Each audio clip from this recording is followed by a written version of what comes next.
Korang pandai trade kan? Jom kita test.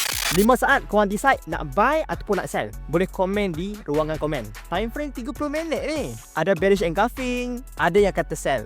Yang dah lama pandai trade tak apa lah. Habis yang newbie, yang baru belajar, yang masih cari teknik mudah, takkan nak suruh mereka habis masa berbulan belajar. Hafal bentuk candle, lukis chart, tak semua orang pandai.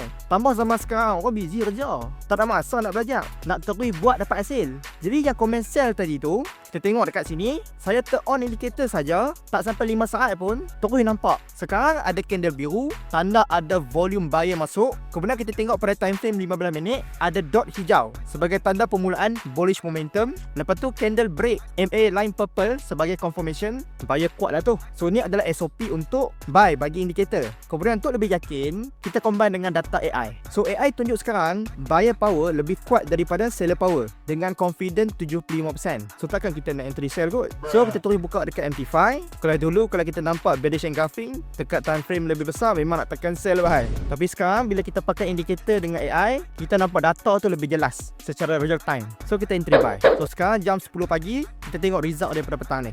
A few moments later. So sekarang jam 2 petang lebih. So jom kita tengok dia punya result. So dia bahapak, dia fly lebih 300 feet right.